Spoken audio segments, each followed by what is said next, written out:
This session is about building confidence and self-belief.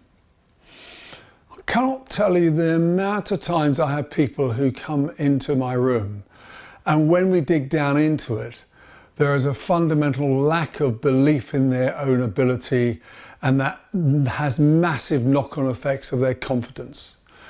And it really holds them back in life, not only in their organisation, but also within relationships and other areas of their life. And they often come in and they sort of talk about how others with less skill seem to thrive, and actually that's true. I want to share with you a particular model. It was first developed by a famous psychotherapist called Bateson, and some other people did some more work on it. And basically it's talking about these are some of the key factors that drives our behaviour. The most powerful thing that drives our behaviour is our identity. And our identity is often given to us by our parents, our grandparents, our school or whatever. And they say, you're this, you're that, you're no good at this, you're lousy at this, oh, you're brilliant at that, right? So we get given the I, right? I'll come on that later. The next most powerful drivers of our behaviour are our beliefs and values.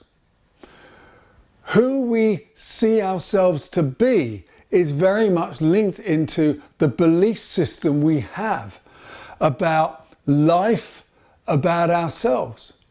And values are basically just something we believe to be important for us. And these are very powerful drivers. Underneath that, we've got our capabilities, what we are inherently quite good at, what's in our DNA. And the reality is, as you can see, beliefs about ourselves are more important than the capabilities. Beliefs trump our capabilities. And then we have our actual behaviour. What are we doing? We live in patterns, and by and large, what we did yesterday is more likely to be what we'll do tomorrow and the day after. So actually, we get locked into ways of being in the way we behave. And the last one is the environment we're in, the culture we're in, which gives us permission to be a certain way and not another way. And these can actually influence us as well. So actually, it's really important that we work on our belief about what we think we are, and to realise that they are not where our ability is not linked to our capability. We can talk about the 10,000 hours, and we can talk about the driving force of passion and commitment to something will definitely help to get us better at something like that. So some things I do in coaching, I often do what I call the Christmas tree. So this is a Christmas tree, and basically on the base of Christmas tree, where the bucket is, we write something that they are currently having a struggle with. Let's take something, I'm really bad at spelling, right? And then on the tree are these baubles, and these I call your reference experiences. And maybe there's one driving big reference experience that really locked that in place. And what we do, we take each one of those and we examine them in the cold light of day where we are now. And very often they either shrink, they become less shiny, or they literally smash on the floor. And then what we then do, we then put another bucket in, which says, I'm good at. I'm not saying you're actually good at spelling, but you'd be good at something else. And then we build the reference experiences there. And what I'll then do is I'll take that, I'll do what I call working on circles of excellence.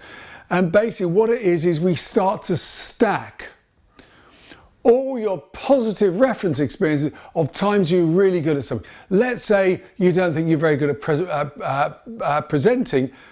We may explore the 3 or 4 times you weren't very good and realise that you hadn't prepared enough, you hadn't slept well, you stayed out too late at the bar the night before, whatever happens. And then we can then reduce those down, and then we can look at the other times you really were good at it. And then what we'll basically do is get you to reenact them, rethink them, get back into what it was like, and then we'll stack it. We'll do what's called, a sort of anchor point, and we'll stack everything on that anchor point. So we'll put 20, 50, 100 into that space.